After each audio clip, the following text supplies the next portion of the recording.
अस्सलाम वालेकुम, नमस्कार, सत श्री अकाल एंड गुड इवनिंग। दोस्तों कैसे हैं आप? आई डू होप आप सब अच्छे होंगे। आज का जो हमारा टॉपिक है वो है गुड करैक्टर और आपकी सिटीजनशिप की एप्लीकेशन। क्या आप इंडेफिनेट लीव टू रिमेन की एप्लीकेशन फाइल कर रहे हैं या आप अपनी सिटीजनशिप की एप्लीकेशन फाइल कर रहे हैं नेचुरलाइजेशन, ताकि आप अपने आप को ब्रिटिश यहाँ पे कर सकें। सो 10th ऑफ फैब जो है 10 फरवरी 2025 को जो था एक न्यू चेंजेस आई थी, जिसमें गुड करैक्टर जो है उसको बड़ा इम्पोर्टेंट किया गया था। और उसमें ये था कि अगर कोई भी शख्स जो है वो यूके में इलीगल एंटर हुआ या विदाउट डॉक्यूमेंट्स अगर वो एंटर हुआ और उसके बाद जो है अगर यहाँ उसके ड्यूरिंग दैट टाइम जो है जब वो अपनी सिटीजनशिप की एप्लीकेशन फाइल करेगा या अपनी इंडेफिनेट लीव टू रिमेन की एप्लीकेशन फाइल करेगा, और अगर उस किसी भी उसके प्रीवियस टाइम में अगर वो ओवरस्टेयर उसने टाइम गुजारा हुआ या उसकी इलीगल एंट्री हुई, चाहे वो इलीगल एंट्री जो है वो बॉर्डर क्रॉसिंग के थ्रू है, बोट्स के ज़रिए है, और किसी भी पैराई में अगर वो इलीगल किसी भी टाइम पे हुआ, तो उसका जो गुड करैक्टर है वो डैमेज होगा, उसकी क्रेडिबिलिटी जो है वो डैमेज होगी, उस वो सुटेबिलिटी की जो रिक्वायरमेंट है उसको वो फुलफिल नहीं कर सकेगा।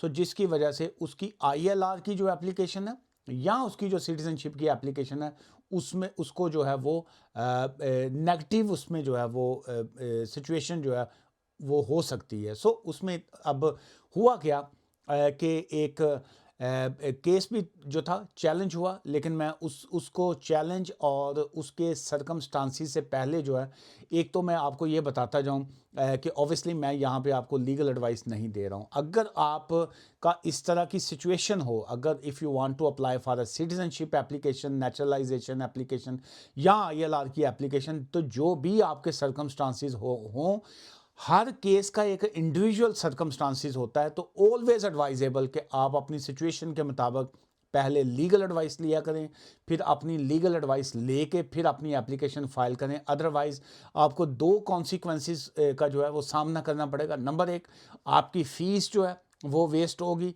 सेकंड, आपका जो टाइम है वो वेस्ट होगा। थर्ड, जो आपकी वहाँ पे फाइल है वहाँ पे जो है एक नेगेटिव जिसको इम्पैक्ट कहते हैं वो आएगा। सो इसलिए always advisable, take a proper legal advice, फिर अपनी सिचुएशन को डिस्कस करते हुए उसके बाद अपनी आईएलआर की एप्लीकेशन या सिटीजनशिप की एप्लीकेशन जो है किसी ना किसी लॉयर के थ्रू करवाया करें। जब मैं ये कहता हूँ कि take a proper legal advice, उसका मतलब ये नहीं है कि आप मेरे से ही एडवाइस लें। यहाँ पे 36,000 और वकील बैठे हैं, कहीं पे भी जाइए आप। सेकंड, जब मैं कहता हूँ कि अपने चार पैसे बचाने के लिए अपने आप को मुश्किल में मत डाला करें। बहुत से लोग जो हैं जो थोड़ी ग्रीड कर जाते हैं, लालच करते हैं पैसों के लिए कि जी के ये हम फीस वकील को ना दें, खुद को बचा लें, और उसके बाद जो है वो खुद एप्लीकेशन फाइल करते हैं। बेयर इन योर माइंड, वो आपके बाद में जो है हाथी निकल जाता है, पूंछल फंस जाती है, टेल जब फंसती है तो आपके डबल पैसे लग जाते हैं। सो इस वजह से मैं अकेला वकील नहीं हूँ जिसके पास मैं ये कह रहा हूँ कि अगर मैं ऐसा कहूँगा तो आप मेरे पास ही आएंगे। मुझे तो नहीं पता आप यूके में कहाँ से हैं, और यहाँ पे हर गली महल्ले दे विच कोई ना कोई वकील बैठा है। कहीं पे भी आप जाइए जहाँ पे आप सेटिस्फाइड होते हैं, लेकिन खुद से एप्लीकेशन मत किया करें। उसकी वजह क्या है, मेरे सारा दिन का काम यही है और मैं देखता हूँ कि कितनी एप्लीकेशंस की जो है लोगों की रिफ्यूज़ल आती है, और अपनी हमाकत की वजह से आती है, अपनी गलती की वजह से आती है, और आपके दोस्तों के मशवरों की वजह से आती है। मेरे दोस्त ने मैंने किया इंज कर ला, आपकी रिफ्यूज़ल आएगी। मेरी फुफी के मुंडे ने मैंने किया तू इंज दी एप्लीकेशन कर ला, आपकी रिफ्यूज़ल। कभी भी किसी की एडवाइस में मत जाया करें, वकील की एडवाइस लेके फिर आप आगे चला करें। अब आते हैं होम ऑफिस की जो है पॉलिसी गाइडेंस के ऊपर। जो है ये जो गुड करैक्टर है, सो उसमें नंबर एक तो ये है कि जिस वक्त ये these changes make it much harder जो है, और स्पेशली फॉर रेफ्यूजी, ये खासकर जो है ये जो आज का टॉपिक है ये उन लोगों के लिए ज़्यादा इंपॉर्टेंट है जो स्टूडेंट वीज़ा पे यहाँ पे आए, लॉफुल रेजिडेंस 10 ईयर्स की बेस के ऊपर अपनी एप्लीकेशन आईएलआर या सिटीजनशिप पे जा रहे हैं, या स्पेशली वो लोग जो यूके में जिन्होंने असाइलम क्लेम किया उनको रेफ्यूजी स्टेटस मिला। एक्चुअली जो है ये जो गुड करैक्टर या सुटेबिलिटी जो है ये उनके ऊपर ज़्यादा फॉल करती है। अगर एक शख्स जो है वो मैरिज स्पाउस वीज़ा के ऊपर यूके में आया, उसके 5 इयर्स या 10 इयर्स मुकम्मल हो गए, वो उसके बाद जो है वो अगर अपनी सिटीजनशिप अप्लाई कर रहा है तो उसके लिए शायद इतना इश्यूज़ नहीं आते। May be it's a straight forward application. एक शख्स जो है उस स्किल्ड वर्कर वीज़ा पे है, उसके 5 इयर्स मुकम्मल हो गए, it's a straight forward application, ILR पे जाते हैं। हाँ, अगर आप स्पाउस वीज़ा पे थे, आप सिटीजनशिप एप्लीकेशन करना चाहते हैं, कॉन्फिडेंट हैं, डू इट। किसी वकील की शायद आपको ज़रूरत ना पड़े, आप खुद से कर लें, ऑलवेज गुड है वकील के पास जाएं, लेकिन स्टिल खुद करना चाहें कीजिए। लेकिन अगर आप स्टूडेंट आए थे, बीच में कहीं ना कहीं जो है कोई जिगजैग हुआ, या आप असाइलम सीकर थे, रिफ्यूजी स्टेटस पे थे, उसके बाद ऐसा हुआ आप डोमेस्टिक वायलेंस पे थे, फिर ऐसा हुआ, इस तरह की सिचुएशन में जो है ये स्पेशली जो है ये गुड करैक्टर यहीं पे जो है वो आके इश्यूज बनते हैं। सो नंबर एक तो ये है, ये अब जो है 10 फरवरी 2025 के बाद जो है इस क्वाइट हार्डर जो है, और बहुत सी एप्लीकेशनें जो है वो on the basis of good character जो है उसकी रिफ्यूज़ल जो है वो आ रही है। अब इसमें क्या है, नंबर 1 तो ये है, you entered in the UK illegally, आप यूके में एंटर हुए थे इलीगल, या आप यूके में एंटर हुए थे on a visitor visa. Visit visa is a legal visa, लेकिन जब आप यूके में विजिट वीज़ा पे एंटर हो के फिर आपने सिस्टम को ब्रीच किया, किसी ना किसी तरीके से असाइलम क्लेम किया, और उसके बाद जो है आपको यहाँ पे स्टे आता है, तो उसको भी टेक्निकली अंदाज में देखा जाए तो इलीगल एंट्री ही कहा जाता है। लीगल एंट्री थी लेकिन आपने उसको इलीगल कर दिया, क्योंकि जब आपने एप्लीकेशन फाइल की, कहा मैं हॉलीडे पे जा रहा हूँ, विजिट पे जा रहा हूँ, लेकिन आपने आगे क्लेम कर दिया उल्टा। आपने कहा मैं स्टूडेंट हूँ, पढ़ने जा रहा हूँ, आपने केस कर दिया आगे असाइलम का। आप यहाँ पे मैरिज वीज़ा पे आए, आपके लड़ाई झगड़े हो गए, इश्यूज बन गए, DV पे चले गए, डोमेस्टिक वायलेंस पे आ गए, उसके बाद जो है वो ट्रैक टेक्निकली तौर पे आपका वो जो है वो चेंज हो जाता है। Who arrived in the illegally in the UK having obviously इसको जो था कोर्ट में जिस वक्त ये मामला गया उसमें अभी सिचुएशन ये आई, उन्होंने कहा जी कि नंबर एक तो एक शख्स जो है वो डेंजरस जर्नी करके आया यहाँ पे, चाहे वो विजिटर वीज़ा पे आया, उसने विजिट वीज़ा जैसे भी लिया, लेकिन एक्चुअली उसके जो बैकग्राउंड थी उसकी, वहाँ पे बहुत से सर्कमस्टांसिस ऐसे थे कि अगर वो वापस जाता उसकी जान को डेंजर था, उसका ख़तरा था, जो फियर ऑफ परसिक्यूशन था उसकी लाइफ को, वो ये था। सो दैट्स द रीज़न कि जी उसने असाइलम क्लेम किया। सो दैट डजंट मीन कि जी कि वो सेफ स्मूथ रास्ते से आया। कोई भी शख्स जो है जब आके असाइलम क्लेम करता है या अपना रिफ्यूजी स्टेटस लेता है, उसका मतलब ये नहीं है कि पिछों भी वो जड़ा ना गले च हार पा के आया, पीछे से भी वो बड़ा प्रोटोकॉल से पहुंचा, आगे यूके में पहुंचने के बाद उसको इज्जत से, वो क्या रेफ्यूजी का स्टेटस ऐसा नहीं होता यूके में, जब या किसी भी कंट्री में जब कोई रेफ्यूजी जाता है, सो ऑब्वियसली वो जो है वो लाजमी नहीं है कि उसकी जो एंट्री है वो लीगल ही हो सकता है वो किसी और के पासपोर्ट पे आया हो सकता है वो उसके एजेंट के थ्रू जब वो एंटर हुआ एजेंट ने उसके पासपोर्ट रख लिया हो सकता है उसने प्लेन में अपना पासपोर्ट को डिस्ट्रॉय किया हो। So it could be anything, जो है कोई भी वजह हो सकती है, कोई भी रीज़न हो सकती है। सो इसलिए आप उसकी एंट्री को जो है इलीगल कंसिडर जो है हर केस में कंसिडर इस सेंस में नहीं कर सकते कि उसमें उसकी जो थी जो इंटेंशन जो थी, उसका जो मेंजिया जो था, उसका जो जिसको कहेंगे उसका बोनफाइड था उसकी रीज़न, या मेलाफाइड थी, या उसके माइंड में, उसके इंटेंशन में, उसके ब्रेन में कहीं ना कहीं इलीगैलिटी चल रही थी, या उस वक्त जो था उसका स्टेट ऑफ माइंड जो था वो ये था कि मैं किसी सेफ हेवन में पहुंच सकूं। सो इसलिए जो है ये केस में इस तरह की चीज़ें जो है ये बड़ी इंपॉर्टेंट होती हैं, ख़ासकर असाइलम केसेस में, और जो ILR के केसेस हैं, या स्पेशली सिटीजनशिप की एप्लीकेशन है जहाँ पे आप के करैक्टर के ऊपर जो है डिस्कशन हो रही है कि जी आपकी सूटेबिलिटी जो है वो नहीं बनती। सो जो पॉलिसी हैज़ बीन रेट्रोस्पेक्टिव जिसको कहेंगे, इफ़ेक्ट जो है एंड पोटेंशियली अप्लाइज इन दी, जो आपकी सिचुएशन के मुताबिक जो आती है। अच्छा, अब हुआ क्या है, इसको अगर हम कानून की शक्ल में जब देखते हैं तो उसमें ये आ जाती है कि सेक्शन 31 जो है, section 31 and section 32 of the illegal migration act 2023 जो है विच वार रिपील्ड, के उसको चेंज करके उसमें कुछ अमेंडमेंट्स करके उसको border security asylum and immigration act 2025 का जो था वो नेम दिया गया, इफेक्टिव हुआ था फ्रॉम 2 दिसंबर 2025 से। 2 दिसंबर 2025 से जो था ये जो कानून लागू हुआ है।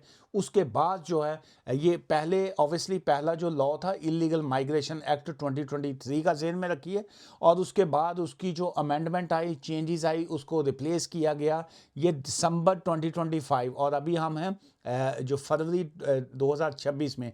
सो दैट्स मीन रफली 2 महीने पहले की अगर हम बात करते हैं तो जहन में रखिए हम 2 मंथ्स पहले की सिचुएशन और थी, अभी 2 महीने बाद की सिचुएशन जो है दैट्स द कंप्लीटली चेंज जो है, इसमें बहुत सी तब्दीली जो है वो आ चुकी है। सो इस वजह से अपनी एप्लीकेशन जो है उसमें आपको ये बहुत सी चीज़ें जो हैं वो अब देखना पड़ेंगी। सो अब इसमें जो है sanctioned by a parliament in a primary legislation with a change to executive policy जो है without any form of a consultation और इवन प्रायोरिटी जो है वेरिंग जो है raises constitutional and a rule of law जो है concern by the policy change जो है लेजिस्लेशन माइग्रेशन एक्ट 2023 में जो चेंजेस आई हैं उसमें रिस्ट्रिक्टेड है, have only apply to individual who met the 4 condition in a section 2 जो है, और उसमें जो 4 कंडीशन जो है इन अ सेक्शन 2 जो है वो क्या आ जाती हैं, विच इंक्लूडेड जो है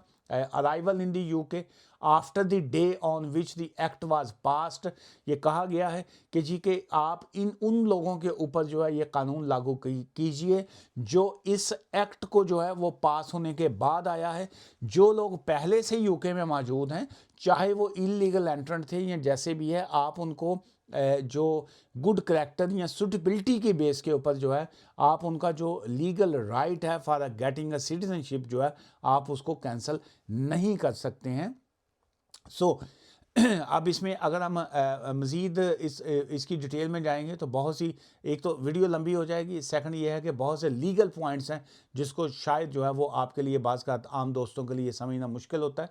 सो लीगल चैलेंज है एक तरह का कि जी के क्या ये जो पॉलिसी जो है इसमें जुडिशल रिव्यू जो था claim challenge the policy which 3 months of the being publish जो है जिस वक्त ये रूल 2 दिसंबर 2025 को जो आए, ऑब्वियसली 90 डेज़ के अंदर जो था इसको चैलेंज था, and months of being publish जो है वही फाइल्ड, वो एक हमारे जो कोलीग्स ही कह लीजिए जो ऑनरेबल कोलीग्स थे, जब उनकी तरफ से इसको चैलेंज किया गया एंड प्रोसीडिंग जो था and was who believed would likely to be refused under the policy. अगर कि इस तरह की पॉलिसीज़ के अंडर जो है किसी को आप सूटेबिलिटी की ग्राउंड के ऊपर अगर उसकी रिफ्यूज़ल आती है, सो उसमें ये है कि एड्रेसिंग द आर्टिकल 31 जो है, article 31 of the refugee convention जो है amended guidance was not published by the date of originally indicated, and since there was a no updated time scale for the publication, amended grounds were filed in June 2025 जो है। सो उसमें अब main thing यही है कि number एक तो ये है misdirect decision makers on a law, specifically Article 31 and 34 of the Refugee Convention जो है, it fails to direct the decision making to consider the impact of a refusal on Article 8 जो है ECHR। Article 8 ये होता है जहाँ पे आपने अपनी लाइफ को जो है यूके में एस्टेब्लिश कर लिया होता है। लेट्स से अगर आपकी वाइफ यहाँ पे है, आपके बच्चे यहाँ पे हैं, या अगर आप अकेले भी हैं लेकिन आपने ज़्यादा टाइम जो है यहाँ पे यूके में गुजार लिया होता है, या आपने यूके की सोसाइटी को मेंटली तौर पे, फिज़िकली तौर पे आपने अडॉप्ट कर लिया होता है, तो वहाँ पे आपका लीगल राइट होता है कि आप आर्टिकल 8 की जो है वो एप्लीकेशन फाइल कर सकें। सो बहुत से दोस्त जो हैं, लेट्स से अगर कोई शख्स जो है उसका LGBT से ताल्लुक़ है और वो चाहे उसको शॉर्ट टाइम हुआ है यूके में, वो समझता है कि जी के वो यहाँ पे अपने आप को ज़्यादा सेफ़ और रिलैक्स फील कर रहा है, और अगर वो बैक होम किसी भी कंट्री में जाता है, लेट्स से अगर एक शख्स जो है वो पाकिस्तान में जाता है, ऑल्दो कि इंडिया में LGBT या बहुत सी चीज़ें ऐसे अलाउड हैं, लेकिन स्टिल जो है उसको सोसाइटी एक्सेप्ट नहीं करती, और बहुत से इस्लामिक कंट्रीज़ जो हैं वहाँ पे LGBT या इस तरह का जो है वो उसको एक क्राइम में भी आ जाता है और डिसलाइकिंग में भी है। लेकिन एक शख्स जो है वो यूके में आ गया, उसने अपनी लाइफ को यहाँ पे इस्टेब्लिश कर लिया, वो यहाँ पे पब में जाता है, क्लब में जाता है, दोस्तों के साथ मिलता है, किसी लाइब्रेरी में बैठता है, उसने यहाँ पे दोस्तों का एक एरिया उसका बन गया है, हल्का बन गया है। So that's mean he has settled his life, जो है जिसको आर्टिकल 8 फैमिली लाइफ जो है, प्राइवेट लाइफ जो है उसमें आ जाता है। और सेकंड इसमें आ जाता है कि इट्स अनलॉफुल, जो है ये एक गैर कानूनी एक काम है, डिस्क्रिमिनेशन है अंडर द आर्टिकल 14, जो है ये आर्टिकल 14 जो है ये डिस्क्रिमिनेशन के हवाले से बड़ा इंपॉर्टेंट है।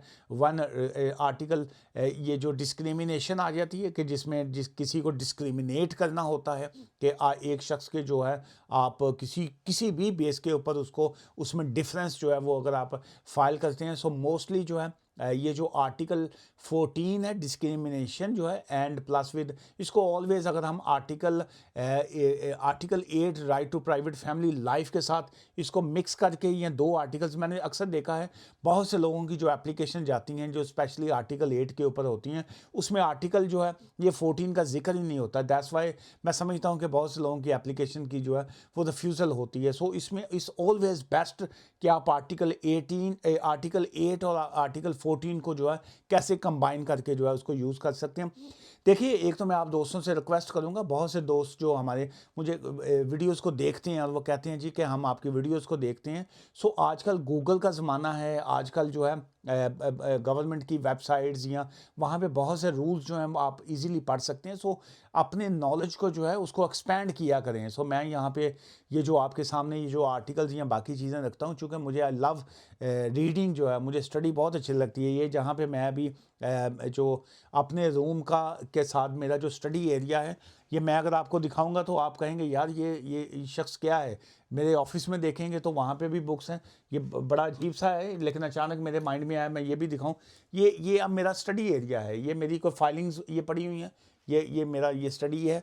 ये उसके बाद जो है ये मेरा टेबल है, ये देखिए ये टेबल है जिसके ऊपर ये फाइलिंग और ये सारी पड़ी हैं, जहाँ पे मैं वापस आके ऑफिस 5:30 क्लोजिंग के बाद जो है जब मैंने अगले दिन का कोई काम करना होता है, मैं यहाँ पे इस माहौल में बैठ के मैं काम करता हूँ। फिर मेरी जो फाइलिंग जो है ये अगर आप देखेंगे तो ये देखिए ये पिल्लो भी पड़ा है मेरा कि मैं बाज़कर यहीं पे बैठे बैठे मैं सो भी जाता हूँ। ये मेरी फाइलें ये पड़ी हुई हैं सारी जो है। सो इसलिए ये जो इल्म होता है, ये जो तालीम है, ये आपको पैसे कमाने के लिए नहीं, मैं समझता हूँ कि इल्म सिर्फ पैसों के लिए नहीं होता। ये एजुकेशन जो है ये हर शख्स का एक लीगल राइट है, उसका हक है। आपको स्टडी करना चाहिए, कोई भी चीज़ अगर आप पढ़ें, आप उसको कोई नॉलेज लिया करें, उसमें आपको एक सुकून सा एक फील होता है। ये बहुत से लोग मैं देखता हूँ, मैं भी टिकटॉक पे हूँ, मैं भी यूट्यूब पे हूँ, मैं भी यहाँ पे वीडियोस करता हूँ, लेकिन मैं नॉलेजेबल करता हूँ। बहुत से लोग जो हैं वो सिर्फ और सिर्फ वो कॉमेडी देखी जा रहे हैं। देखें भाई, आप थोड़ा सा देखें, स्टडी जो है ये बड़ी इंपॉर्टेंट है। एजुकेशन सिर्फ पैसों के लिए नहीं होती, एजुकेशन सिर्फ जॉब के लिए नहीं है। ये आपको एक हैप्पी लाइफ देती है और आपको आगे बहुत सी चीज़ों में बेनिफिट भी होता है। एनीवेज, इसके अब हम कपल ऑफ लास्ट पॉइंट्स की तरफ जाते हैं। सो उसमें यह है कि जुडिशल रिव्यू जो होता है, अगर किसी का जो है इस तरह की सिचुएशन में आता है कि अगर आप की जो क्रेडिबिलिटी या आपकी जो गुड करेक्टर की बेस के ऊपर अगर इसकी रिफ्यूज़ल आती है, so you have a legal right कि आप उसको चैलेंज कर सकते हैं। सो इन एन ऑर्डर जो है 24 नवंबर 2025 को जो था, मिस्टर जस्टिस जो है किम्बलन है, ऑनरेबल जज जो हैं, अर्जन जो एक एप्लीकेशन थी for permission to an oral hearing जो थी उसके लिए, and nothing that the grounds raised matters of a general application beyond the facts of a claim, जो था कि क्लेम जो भी किया गया उसमें क्लेम में यही था कि सूटेबिलिटी और जो गुड करेक्टर था उसको चैलेंज के हवाले से था। द जजेस refer to the claim raising the same issue and invited the parties to consider case management जो था। एंड अल्टीमेटली ये है कि इस तरह की चीज़ों के ऊपर जो है ये बड़ा लंबा सा एक केस है, और इसके अलावा कुछ और भी कपल ऑफ और केसेस थे। इन शॉर्ट, आज की इस वीडियो को क्लोज करने से पहले मैं आपको यही कहूँगा कि एक तो ये है कि अगर कोई शख्स जो है, अगर जब आप आपकी सिटीज़नशिप की एप्लीकेशन या आपकी ILR की जो एप्लीकेशन है उसमें आप समझते हैं कि जी आपका जो 3C लीव थी किसी वजह से ब्रेक आई है, टेक अ लीगल एडवाइस। अगर आप समझते हैं कि आपकी इलीगल एंट्री थी तो उसके बाद जो है आप एलिजिबिलिटी आपकी बनती है या नहीं बनती, take a proper legal advice. अगर आप समझते हैं कि आपको आईएलआर मिल चुका था और आपका वीज़ा था, आपको आईएलआर मिल गया, तो अब आप सिटीजनशिप की एप्लीकेशन फाइल करेंगे तो वो बड़े आराम से आपको दे देंगे। Not at all, not at all. उसकी द रीज़न इज़ कि आईएलआर मीन कि आप स्टिल जो है you are subject to immigration control. आप आउटसाइड दी कंट्री रहते हुए you have to come back within 2 years। ILR आपको चाहे आपको वीज़े से निजात दिलाता है, आपका इंडेफिनेट लीव टू रिमेन है, but ILR is not a citizenship.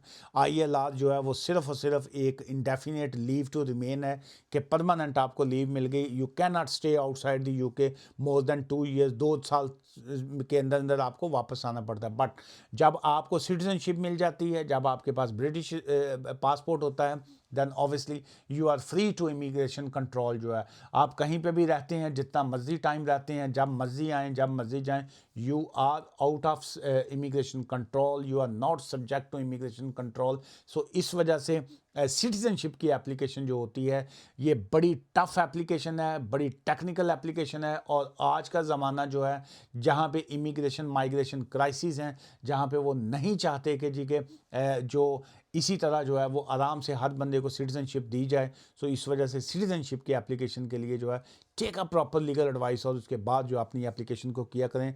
आज की इस वीडियो से मुझे इजाज़त दीजिएगा। रेलिवेंट कमेंट्स जब होते हैं रेलिवेंट वीडियो के ऊपर तो मुझे नेक्स्ट वीडियो में उसको जवाब देने का भी बड़ा अच्छा लगता है। लेकिन प्रॉब्लम क्या है, वीडियो आज की सिटीजनशिप की है, लेकिन यहाँ पे सवाल आएगा स्किल्ड वर्कर वीज़ा का, तो वो बिना फिर दिल ही नहीं करता जवाब देने को। स्किल्ड वर्कर वीज़े का सवाल जो है, कमेंट्स जो है स्किल्ड वर्कर वीज़े की वीडियो पे ऊपर छोड़ा करें। रीज़न इज़ कि मैं हर वक्त सोशल मीडिया नहीं देखता हूँ। मेरी जो टीम है वो मेरे आगे रेलिवेंट क्वेश्चन जो है वो निकाल के दे देते हैं। जैसे अब कल की वीडियो के ऊपर कुछ दोस्तों के कमेंट्स थे, ये मुझे उन्होंने भेजे हुए हैं। इसको मैंने आज नहीं शामिल किया, मे बी मैं कल की वीडियो में उसको शामिल करूं। 2 दिन पहले की एक वीडियो थी, ये मैं उसको वो भी मैं दिखा दूँ। ये उस दिन की वीडियो के ये क्वेश्चन है, कमेंट्स हैं।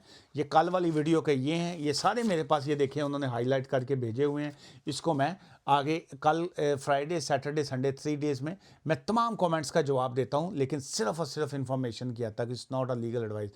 अगर आपका कोई भी लीगल इश्यूज़ हो तो आप मुझसे मिलना चाहते हो या फ़ोन पे या ऑफिस आ गए, so it's the same thing. आप लीगल एडवाइस जो है वो ले सकते हैं। दुआ में याद रखिएगा। Take care, bye for now, good evening, good night.